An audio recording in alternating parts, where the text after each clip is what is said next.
experiencing a major lift following the country's removal from the Financial Action Task Force grey list, a development that has triggered stronger investors' confidence, rising external and a firmer naira across market segments. Welcome to Business Point, where we extract the Nigerian economy and the government policies. I am Kike Lomo Okere. The national currency has surged to its strongest level in 10 months, supported by improved liquidity, renewed foreign investors' interest, and ongoing reform driven by the Central Bank of Nigeria. At the official market, the naira appreciated to 1,444.42 naira to a dollar on Wednesday, as more dollars orders shifted to naira-dominated assets. The parallel market also reflected similar positive momentum, with the naira strengthening to 1,465 naira to a dollar. Nigerian exit from the FATF grey list has eased payment bottlenecks, reduced compliance concern for businesses, and open doors to increased investment flows. Market operators expect the development to restore global confidence, simplify cross-border financial operation, and enhance Nigerian competitiveness in international markets. Improved forex liquidity and rising capital inflow have continued to support the currency.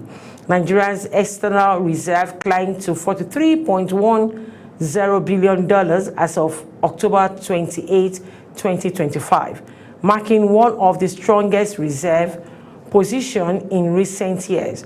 The naira current value reflects a 15% gain from 1,661 naira to a dollar recorded in December 2024, when the electronic foreign exchange matching system trading began.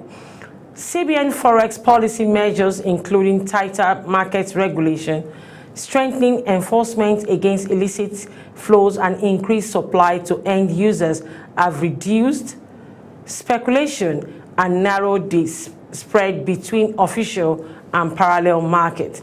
Foreign portfolios, investors, international oil companies, and authorized dealers have also contributed to the improved FX supply environment.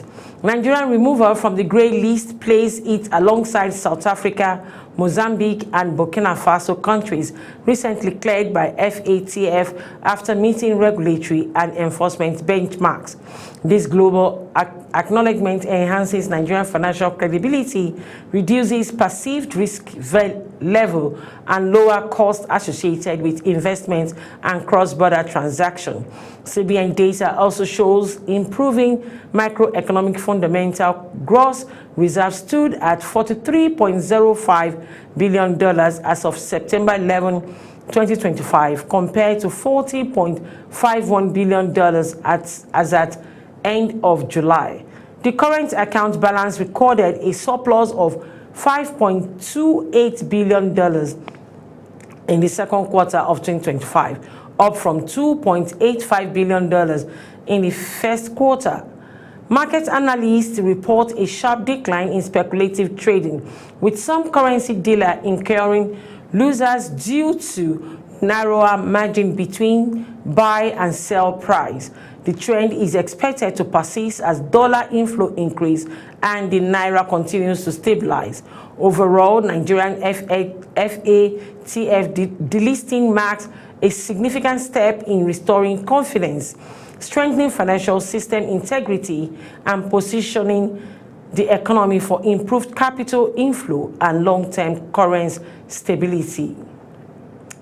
The Midstream and Downstream Gas Infrastructure Fund has concluded discussion with leading Chinese manufacturers Endurance Group to deliver 500 compressed natural gas refueling stations across Nigeria within the next 3 years. Addressing journalists after the meeting in Abuja, the executive director of the MDGIF, Oluwole Adama, says the talk focused on establishing a government-backed special purpose vehicle to to be promoted by MDGIF, the Bank of Industry, Insurance Group, and Secure Investment Partners. He announced that the initiative includes the creation of Compressed Natural Gas Automobility Infrastructure Company, which oversees the deployment of 500 integrated CNG stations, development of the LCNG supply infrastructure, and provision of CNG and LNG transportation trucks with truck-mounted cascades to form a nationwide virtual pipeline. Adama noted that the project will ease long queue at the existing CNG stations by expanding access to refueling points and improving supply through strengthening logistics and distribution system. Senior Special Advisor to the President on Special Duties and Domestic Affairs, Oluwatoyin Suberu, says the project aligns with President Bola Ahmed Tinubu's drive to enhance energy security by deepening the use of auto CNG and reducing reliance on petrol and diesel, particularly in the transport sector. He added that the initiative supports broader reform aimed at promoting cleaner, more affordable energy options and creating jobs along the domestic gas value chain. Chief Executive Officer of the Endurance Group, Eric Lin, explained that the SPV aims to build a nationwide CNG refueling, maintenance, and logistic ecosystem by leasing CNG equipment to certified operators and ensuring reliable gas supply through a world-class virtual pipeline network. CAM Infraco's leasing and logistic model is designed to establish a commercially viable and resilient CNG network, delivering gas from strategically located mother stations into underserved northern corridors and fast-growing southern cluster. The approach leverages existing hubs and planned infrastructure to drive sustainable, cost-effective expansion nationwide. Nigeria has spent nearly $3 billion servicing Eurobond debt in the first 8 quarters of President Bola Ahmed Tinubu's administration, underscoring the heavy fiscal pressure created by the country's reliance on high-interest commercial borrowing. An analysis of the external debt service data from the Debt Management Office shows that Eurobond alone accounted for 31.5% of Nigeria's external debt servicing between the 3rd quarter of 2023 and the 2nd quarter of 2025. Between the 2-year period, Nigeria paid $2.93 billion on Eurobond obligation, but $500 million went towards principal repayment. The remaining $2.43 billion, which is about 83% of the total, was consumed by the interest charges, highlighting the costliness of the commercial debt and its long-term impact on public finances. The 3rd quarter of the 2023 recorded the highest Eurobond payment within the period, driven by $500 million principal redemption and $443.66 million in interest, totaling $943.66 million. Eurobond represented 67.8% of the country's $1.39 billion external debt servicing that quarter. With no principal due, Eurobond servicing fell sharply in the 4th quarter of 2023 to $148.57 million, representing 15.8% of the total foreign debt bill of $943.19 million.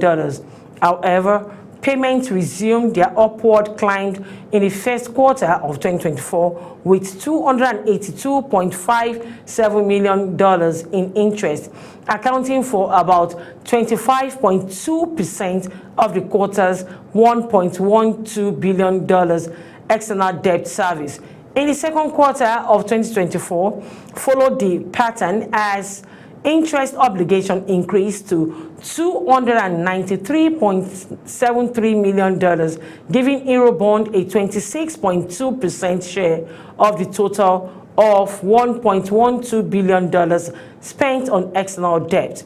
In the third quarter of 2024, Eurobond servicing rose sharply again to $427.72 million, entirely interest representing 31.9% of the $1.34 billion foreign debt servicing for that quarter.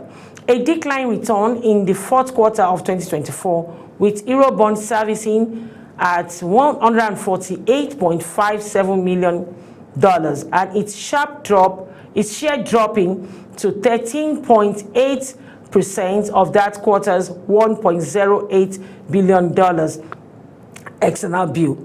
But the relief was brief. By first quarter of 2025, Eurobond servicing matched the third quarter of 2024 peak at $427.7 million. Again, all interest amounting to 30.7% of the quarter, which is about $1.39 billion total external debt servicing. In the second quarter of 2025, the latest period captured Eurobond servicing came to $260.07 million, that is about 27.9% of the Nigeria's $932.10 million foreign debt service. Overall, Eurobond accounted for between 13.8% and 67.8% of all external debt payments across the 8 quarters reviewed. As of June 2025, Nigeria Eurobond stock stood at $17.32 billion, representing 36.86% of the country's external debt portfolio, up from $15.62 billion in June 2023. The federal government has continued to turn to Eurobond market to plunge financing gaps. In September, the Federal Executive Council approved a $2.3 billion Eurobond issuance under the 2024-2025 borrowing plan, with additional $1.1 billion for refinancing existing obligation. By November, Nigerians successfully raised $2.35 billion across 10 years and 20 years notes, its largest ever order book, attracting $13 billion in bid from global investors. The 10-year tranche was priced at 8.63%, while the 20-year note carried a 9.13% coupon. Investors came from UK, North America, Europe, Asia, Middle East, Nigeria, spanning fund managers, pension funds, hedge funds, banks, and insurance institutions. The notes will be listed on the London Stock Exchange, FMDQ Security Exchange Limited, and the Nigerian Exchange Limited, according to the DMO. The proceeds will support Nigeria's 2025 budget and other financing needs. The issuance was arranged by Chapel Hill Denham Citigroup, Goldman Sachs, JP Morgan, and Standard Chartered Bank, with FSDH Merchant Bank serving as advisor. Nigeria last accessed the Eurobond market in December 2024 when it raised $2.2 billion. The latest outing, despite the tighter global financing condition, signals continued access to international capital, though analysts warn that such borrowing increases exposure to foreign exchange and interest rates.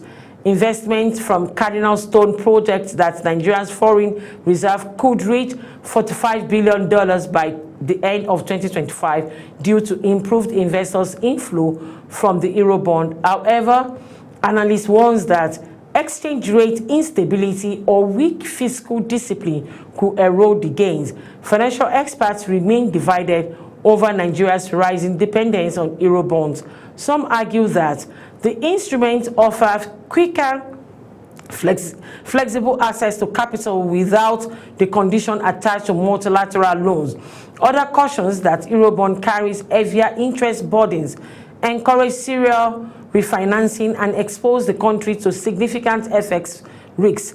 Analysts also noted that Eurobond principal repayments are typically deferred until maturity, creating pressures to issue new bonds to settle old ones, the ones that, while commercial borrowing can support development when tied to productivity projects, it poses default risk if returns fall short of projection. Pointing to recent debt crisis, they agree, however, without robust growth, effect debt management, and stable exchange rates, Nigeria's rising Eurobond commitment could deepen fiscal strain in the year ahead. The Security and Exchange Commission and the Federal Mortgage Bank of Nigeria have initiated a major partnership aimed at expanding access to affordable housing through a non-interest mortgage system, marking one of the most significant coordinated efforts yet to address the country's estimated 28 million unit housing deficit. The collaboration, announced after a high-level meeting in Abuja, is designed to develop and regulate Sharia-compliant mortgage structures that will serve Nigerians who are excluded from the conventional interest-based housing finance.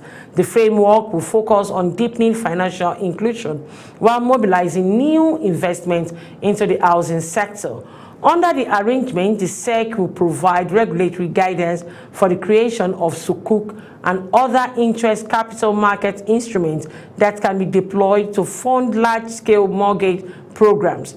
The Commission is positioning the initiative as a pathway to attract ethical investors from within and outside the country, with the goals of supporting long-term sustainable housing finance. On its FMBN, on its part, plans to roll out non-interest mortgage products tailored to citizens who cannot participate in the National Housing Fund due to interest-based loan requirements. The bank says the program will help close long-standing gap in the access to home ownership and expand opportunities for segments of the population previously left out of the system. Housing and finance experts have described the partnership as a long overdue step towards broadening investment channels and unlocking a significant pool of potential home owners and investors. They note that a functional non-interest mortgage ecosystem could accelerate housing delivery if implemented with transparency and strong oversight. Nigeria continues to grapple with one of the world's largest housing deficits, driven largely by limited access to affordable finance. The SEC and FMBN initiative is expected to provide a new funding pipeline capable of supporting construction, boosting supply, and easing the burden on aspiring homeowners across the country. All right, let's take a quick short break now. We will be right back. Don't go away. Stay with us.